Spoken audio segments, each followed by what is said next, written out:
Well, we wanted it to be set in the 60s because that's when the Fantastic Four were created. It felt right to set it in the space race, when the world was full of excitement and optimism and dreaming about the stars. But we also wanted it to be a 60s unlike the one that we experienced here. It has a bit of retrofuturism to it. So we were looking at where the world of Fantastic Four met the world of Stanley Kubrick in 2001. So it was looking at what they in the 60s were thought the future would look like, and then making that a reality for this world in the 60s. Oh, they're a wonderful group. All of them are amazingly talented, and they gelled together at such great chemistry. They really felt like a family before we even began shooting. Well, we have so many reasons to see it on a big screen. I mean, there's certainly epic scale.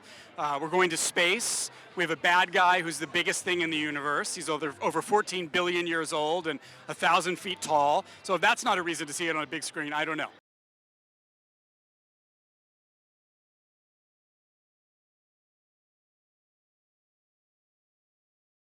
It was amazing. I had so much fun. I had fun playing this character, but also just being on set with everybody. They're just amazing. Honestly, every day, just driving into Pinewood Studios, I mean, so many iconic films were shot there. So, and just getting to film with these icons, it's really incredible. I feel like a lucky dinner guest. So I'm very grateful. I guess just seeing the movie, I'm just so excited for everybody to see. I mean, they do such a beautiful job in this, so I'm really excited to show, yeah.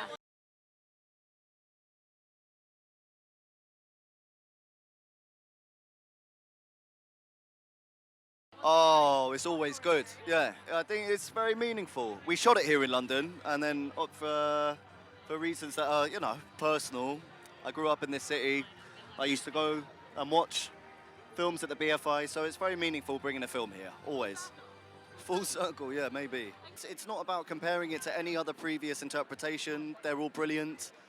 When anyone performs a character that's been put to screen before, it's going to be inherently different because it's coming from a different actor. I didn't have a kind of particular manifesto. There were just certain things that I found more interesting about the part. Yeah. I hope they enjoy the dynamic. I hope they enjoy the very specific essence that this family bring together. I hope they enjoy the music. I hope they enjoy this very specific retro future world that Matt has created and harnessed and brought together. I hope they enjoy all of it.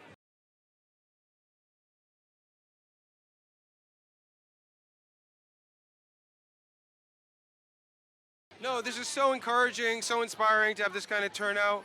I know this movie means a lot to people. It means an enormous amount to me, obviously. I don't know. It feels like it's going to be a great night. I mean, I don't know how you could say no to this kind of a character. He's like one of the most tragic characters in comic book history. He's a beautiful character. He's got like a soft, gooey inside and a hard candy shell. I don't know. I love this guy. There was never a world where I wouldn't do this part.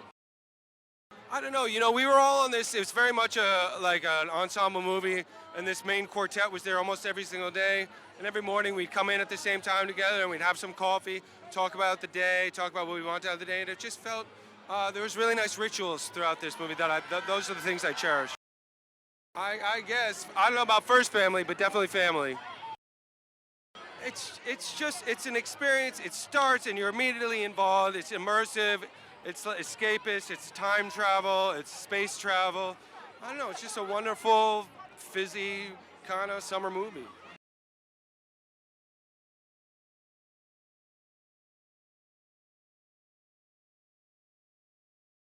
Very, very cool. It's my first day joining the press junket, so yeah, it's very exciting to finally be part of it. I've been waiting for a while.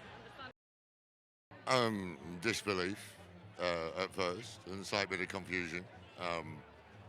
But yeah, then just absolute joy because it's such a great part, and to be trusted to be the first actor to bring it to live action is an incredible privilege when you look around what the Fantastic Four means to so many millions of people around the world, and to be entrusted to be the first one is an incredible privilege, and I hope not to let anybody down. Working at Pinewood Studios is always a joy. It's kind of like the home of British film. It's been there for 90 years. I did my first film there 30 years ago. It came out this week.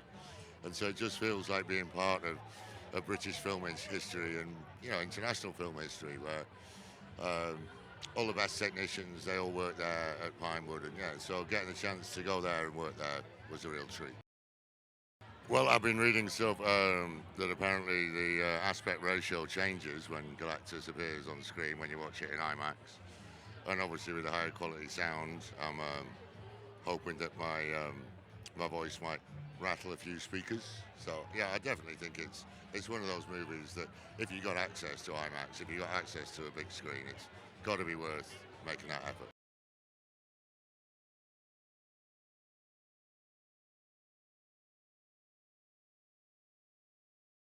Oh, it feels great. It's crazy. We started filming exactly a year ago this week in London, and Kedar and I just done some preparation in LA, and we were really nervous, and we landed, and we came straight to the studio, and we were in prep, and then we started working, and it's really surreal a year later to suddenly be here on the blue carpet and people seeing the movie soon. Yeah. I started learning so much about her, and to me she began in 1961, I'm just the 2025 version of many, many versions of her that there have been, and I love that she's the first mother of Marvel, that she's the first pregnant superhero, that she's a working mother. It taught me loads about women, really, and I felt really blessed to get to know her. Pedro and I were talking about this. It's really galactic. It's taken this little family, like a domestic life, and it's all kind of cosmic. It's huge scale, so it's definitely worth seeing on the big screen, I would say. I mean, every movie is, but this is particularly because it's got so many epic kind of sequences of like interstellar type size.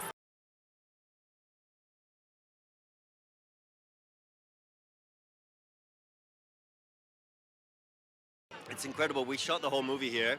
We're shooting the Avengers here in London. So this sort of feels like a real kind of like there's a big balloon, what would you call that? A blimp of the Fantastic Four where fans everywhere that are incredible. And it's just like an enormous English embrace. I loved the suit. It was far more comfortable than previous suits that I've been in. If the temperature was right, you could hardly feel it really. I would say that it didn't hide anything, that's for sure. Very form-fitting, and light blue isn't a color that really hides much. What the fans will be most excited for is a very, very innocent and exciting adventure that is incredibly committed to the original love of the Fantastic Four, and a world that is retro-futuristic and makes you feel like movies of old, that great time at the movie theater that's the reason I'm here, because of the experiences I had as a child going to movies like this.